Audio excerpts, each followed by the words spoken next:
এই দুর্গাপূজা উপলক্ষে আমাদের করণীয় কি? অনেক সময় দেখা যাচ্ছে দিনদারা দেখতে যায়, কি হচ্ছে দেখে আসি দাওয়াতের উদ্দেশ্যে, বা অনেক সময় আনন্দ লাগে দেখতে।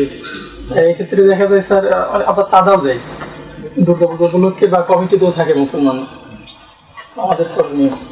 জি, প্রশ্নটা বুঝতে পেরেছে। দুর্গা পূজা উদযাপন কমিটিতে থাকা, দেখতে যাওয়া, ব্যাপারে শরীর ইসলামের বিধান, এ ব্যাপারে ইসলামের বিধান জানার আগে তোমাদের বিধান বোঝার চেষ্টা করো। আমাদের দেশে রাজনৈতিক ভিন্ন মত আছে, আছে না? আওয়ামী লীগ, বিএনপি। আমরা গণতান্ত্রিক দেশে উদার, প্রত্যেকে তার মত পালন করবে।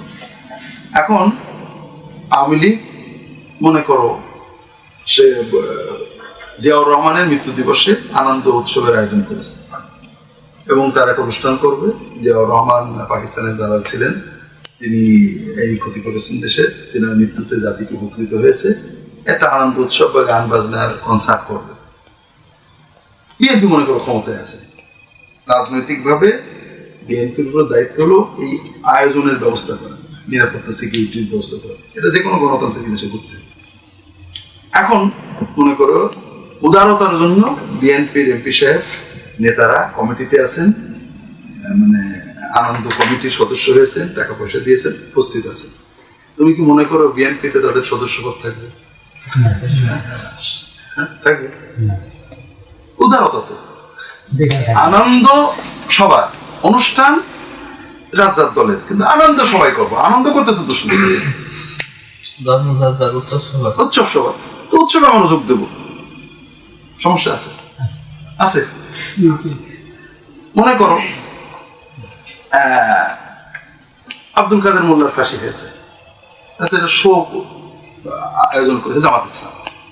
আওয়ামী লীগ ক্ষমতায় আছে, আওয়ামী লীগের গণতান্ত্রিক ব্যবস্থায় আওয়ামী লীগের দায়িত্ব তাদের শোক করতে দিতে হবে, শোক র্যালি করতে দিতে হবে, তাদের আয়োজনের ব্যবস্থা, নিরাপত্তার ব্যবস্থা করতে হবে। এটা যে কোনো গণতান্ত্রিক কিছু করতে হবে।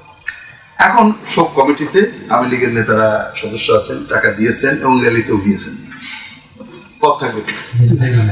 থাকবে না। আমি তো তাদের শোকে অংশ নিচ্ছি, আর তো কিছু না, একজন সমবেদনা জানাচ্ছে, মানবিক কাজ। আওয়ামী লীগের পদ থাকবে কিনা? দুনিয়ার মানুষের বানানো এই ছোট ছোট আদর্শে যদি আমাদের বিশ্বাস এত বেশি হয়, তাহলে যেখানে ইসলামের সবচেয়ে ভয়ঙ্কর পাপ কি? শিরক। যেখানে তোমার সৃষ্টিকর্তাকে অপমান করা হচ্ছে, যে সেজদা একমাত্র আল্লাহ পাবেন সেই সেজদা মানুষকে করা হচ্ছে, যে ভক্তি একমাত্র আল্লাহ পাবেন সেটা মূর্তিকে করা হচ্ছে। এটা মানবতার অপমান, এটা আল সৃষ্টিকর্তার অপমান। তুমি আনন্দ পাচ্ছ, যেমন তোমার আপনাকে গাল দেওয়া হচ্ছে, ঢোল ডগর বাজে তোমার আব্বার নামে প্যারোডি গাওয়া হচ্ছে, তুমি আনন্দ পাচ্ছ। তাই বোঝা গেল বাপের প্রতি ভক্তি তোমার নাই, বোঝা গেল না? বেশি বোঝা গেল? নাই বোঝা গেল। তাহলে বোঝা গেল যে তুমি ইমানের যে দাবি করছো ওটা তোমার, তুমি তুমি লা ইলাহা ইল্লাল্লাহ বলেছো, এটা তুমি বিশ্বাস করো না, তুমি মুখে বলেছো। ইসলাম যেটা দিয়েছে সেটা হলো যে কোনো ধর্মের মানুষ মুসলিম সমাজে বাস করে, তার ধর্মীয় স্বাধীনতা, তার ধর্ম পালনের স্বাধীনতা, তার ধর্মস্থানের স্বাধীনতা, ইবাদতের স্বাধীনতা রাষ্ট্র নিশ্চিত। পুলিশ পাহারা দেবে, রাষ্ট্র নিশ্চিত করবে তারা স্বাধীনভাবে ইবাদত করতে পারবে, কিন্তু তাদের চয়েসটা ভয়ঙ্কর ভুল। এটা আল্লাহর সাথে যে কোনো পাপ, যে বড় পাপ। একটা মানুষ খুন হচ্ছে, বিএনপির এমপিকে পিটানো হচ্ছে, তুমি দেখছো ভালোই লাগছে, বিএনপি তোমাকে নেতা বানাবে? যেখানে আল্লাহ তাআলাকে অপমান করা হচ্ছে সেটাকে তুমি আনন্দ পাচ্ছ, সেখানে যেয়েছো, দেখতে পাচ্ছ, তোমার হৃদয় ফেটে যাচ্ছে না, তাহলে কি বোঝা গেল? হ্যাঁ, পুলিশ যেতে পারবে, প্রশাসন তাদের নিরাপত্তা দেবে, কিন্তু সেখানে চাঁদা দেওয়া, সেখানে কমিটিতে থাকা, সরকারি মানে দায়িত্বে যদি কেউ থাকে, ডিসি, এসপি, মন্ত্রী, এমপি, তারা তাদের নিরাপত্তা নিশ্চিত করবে, এটা ভিন্ন কথা। কিন্তু সে দেখতে যাওয়া, তার মানে কি? জামাতের নেতাকে পিটানো হচ্ছে, তুমি দেখতে গেলে যাবে কোনো জামাতের নেতা? আওয়ামী লীগের নেতাকে পিটানো হচ্ছে, তুমি দেখতে গেলে? বঙ্গবন্ধু শেখ মুজিবুর রহমানের নামে গালাগালি করা হচ্ছে, তুমি সেই কমিটির সবাই গেলে যাবে? গেলে তোমার ইমানই তোমাকে, তোমার এই দুনিয়ার দলীয় ইমান তোমাকে বাধা দেবে না, ওখানে যাওয়া যায় না। তোমার আপন ভাইও, মনে করো তোমার আপন ভাই 15ই আগস্টে কি বলে, হ্যাঁ 15ই আগস্টে খালেদা জিয়ার জন্মদিনে আনন্দ করতে গেছে, বঙ্গবন্ধুর কিচ্ছু বলিনি, শুধু খালেদা জিয়া। তুমি মানতে পারবা? তুমি আওয়ামী লীগের ইমান যদি তোমার থাকে মানতে পারবা? মনে করো চট্টগ্রামে গেলাম, চট্টগ্রামে এইবারে কয়েক মাস আগে বলছে যে একজন ইমাম, খুব ভালো ইমাম, বিশ্ববিদ্যালয়ের শিক্ষক, এখন একজন চিরকুট দেশে নামাজের পরে জমার পরে যে 15ই আগস্ট আমাদের জাতির জনক বঙ্গবন্ধু শেখ মুজিবুর শাহাদত বার্ষিকী, আপনাদের দোয়া করবেন, দোয়া অনুষ্ঠান। আরেকজন চিরকুট দেশে আগামী 15ই আগস্ট মানে খালেদা জিয়ার জন্মদিন, দোয়া অনুষ্ঠান হবে, আপনাদের দোয়া। বেচারা মুসল্লিরা চিরকুট দেশে পড়েছে, পরের দিন থেকে আছে দুটোই পড়েছে ইমামের আছে। এখন কথা হলো, যদি 15ই আগস্টে বঙ্গবন্ধুর শাহাদত বার্ষিকীর দিনে মানে আরেকজনের জন্ম হয়েছে, সে হোক বা না হোক তিনি জন্মদিন পালন করবেন, এই কাগজ পড়লে যদি চাকরি চলে যায়, তাহলে পারে যেখানে মানে ভয়ঙ্করতম পাপ শিরক করা হচ্ছে, আমার আল্লাহকে অপমান করা হচ্ছে, যেখানে মানবতা বিরোধী কাজ করা হচ্ছে, মূর্তির সামনে মানুষ শুয়ে পড়ছে, মূর্তিকে ভোগ দেওয়া আছে, আবার সেই মূর্তিকে পুঁতে ফেলা হচ্ছে, কোনো বিবেকে ধরে না, কোনো যুক্তি ধরে না, এবং মানে সবচেয়ে ভয়ঙ্কর পাপ। এটা তুমি দেখে আনন্দ পেলে, তোমার বিবেকে লাগলো না, তাহলে পরে তোমার ভিতরে ইমানের যে দাবি করছো ওটা কিছুই। এই জন্য যে কোনো আর রাদা বিল কুফরি কুফর, যে কোনো কুফরিতে সন্তুষ্ট, তোমার ভিতরে পাপ অনুমতি নেই, মানুষ খুন হচ্ছে, তুমি মানুষ মদ খাওয়া হচ্ছে, অথবা তুমি মদ খাচ্ছে আর ভাবা দিচ্ছ, তোমার ভিতরে ইসলামী ইমান আছে? ন্যাংটো হয়ে আছে একজন, ন্যাংটো জিনা করছে, ন্যাংটো নাচছে, ন্যাংটো ওর নাচতে সুন্দর দেখেছে, তোমার ইমান আছে? মানুষ খুন করা, মদ খাওয়া, ন্যাংটো নাচা, এগুলো বড় পাপ না শিরিক বড় পাপ? শিরিক তোমার মাথায় কষ্ট লাগলো না, আবার তুমি মুসলমান, এটা তোমার কল্পনা যে তুমি মুসলমান, তুমি মুসলমান না। রবীন্দ্রনাথ ঠাকুরের একটা গল্প পড়ছিলাম, কাদম্বিনী মরিয়া প্রমাণ করিল যে সে মরে নাই। তুমি এই পূজায় দাঁড়িয়ে প্রমাণ করলে যে তুমি মুসলমান ছিলে না কখনো, তুমি একটা অস্পষ্ট ধারণার ভিতরে চলেছো, কথা বুঝতে পেরেছো? এই জন্য কোনো পাপের উপর খুশি হওয়া, পাপেকে আনন্দ মনে করা, এর চেয়ে তো পাপ হতো যে ও কুকুরি করছো তো বোঝে না, ওর তো সয়, ওর ধর্ম পালনের পুরো স্বাধীনতা তার আছে, কথা বুঝতে পেরেছে? আল্লাহ কোরআন কারীম বলেছেন, ওয়াইদা রাআইতাল্লাযীনা ইয়াখুযুনা ফি আয়াতিনা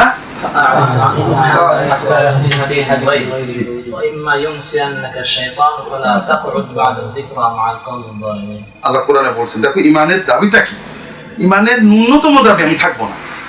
ওয়াইদা রাআইতাল্লাযীনা ইয়াখুযুনা ফি আয়াতিনা, মূর্তি পূজা করছে এরকম না, তো আরো ভয়ঙ্কর কথা, মানুষ খুন করছে, মূর্তি পূজা করছে, মদ খাচ্ছে, অশ্লীলতা করছে।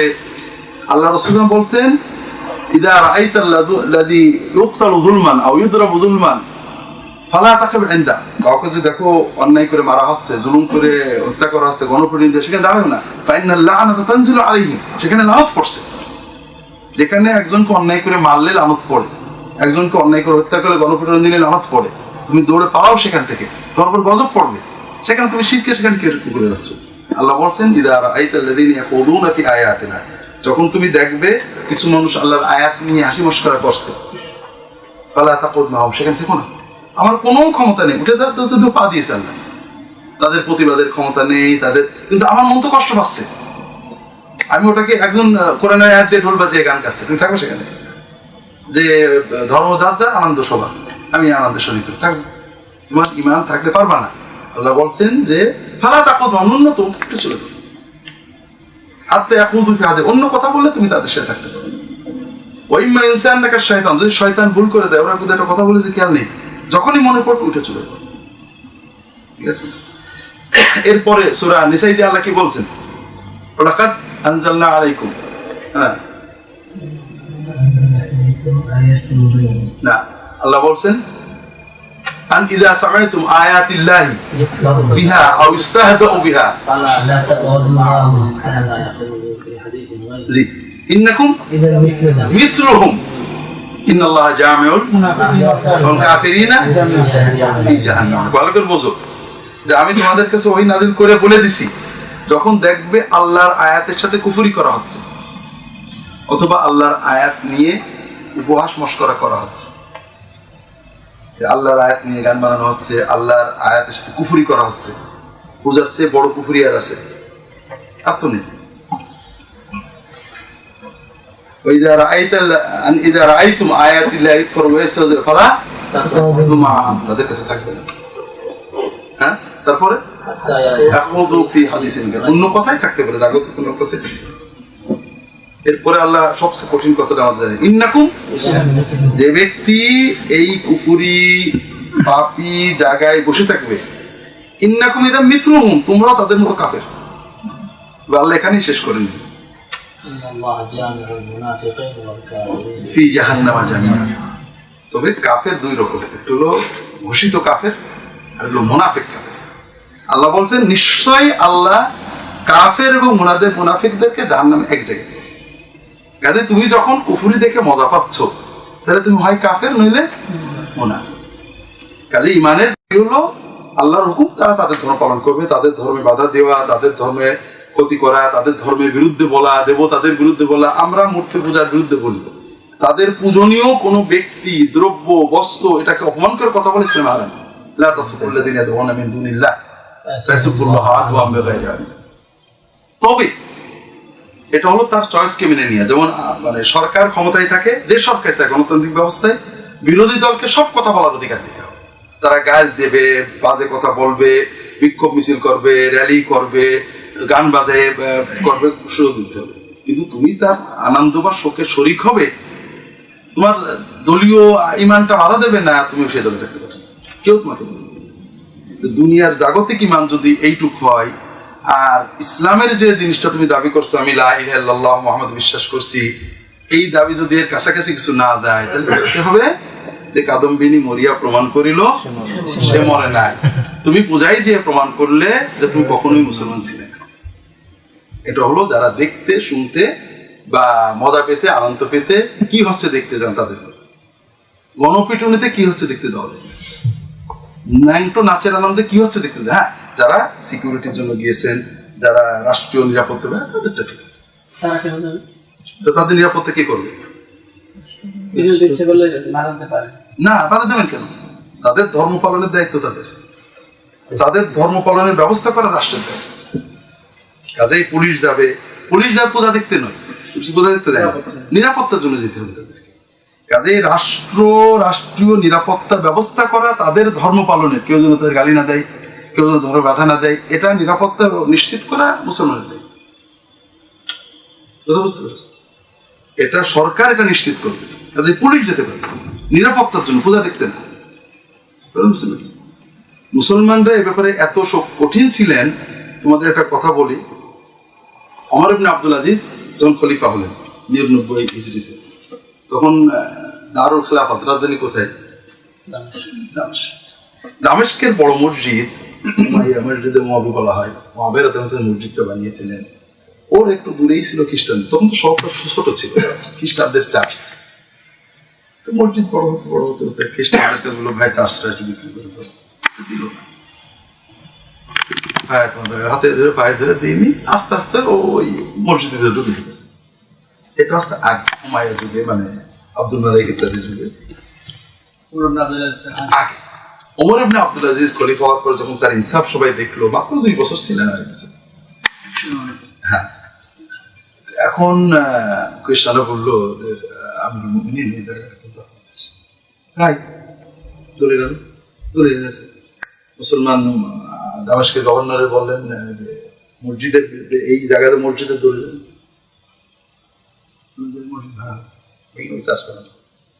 অর্ডার দিয়ে দেবেন, অর্ডার খলিফার অর্ডার। মুসলমানরা তো অস্থির হয়ে গেছে। কাজী যিনি প্রধান বিচারপতি ছিলেন দামেস্কে, তিনি খ্রিস্টানদের ডাকছেন, তোমাদের পায়ে ধরে তোমরা কতটা চার্জ চাও, সব তোমাদের দেওয়া হবে। একটা ওদের 100টা চারচারা বানাই দেবো তোমাদের, ভাই এই জমিটা বেঁচে দাও। কারণ যদি বিক্রির দলিল না পাই তাহলে মসজিদ ভাঙা হবে খলিফার নির্দেশ। কাজে তোমরা দয়া করে জায়গাটা বেঁচে দাও। তারপরে ওদেরকে টাকা দিয়ে পয়সা দিয়ে ওদের খ্রিস্টান এলাকায় চার্জ বানিয়ে দিয়ে দলিল দিয়ে তার খলিফা দেখানো হলো হুজুর জমি বেঁচেছে। আবার ডাকছে, তুমি বেঁচেছো? আবার খুশি মনে বেঁচেছে। কাজেই তাদের ধর্ম স্থান, ধর্ম পালনের নিরাপত্তা নিশ্চিত করা এটা মুসলিম সরকারের দায়িত্ব, মুসলিম দেশের রাষ্ট্র প্রশাসনের দায়িত্ব। কিন্তু দেখতে যাওয়ার মানে তুমি তোমার ইমানই নেই, এটা কুফর, শিরক না।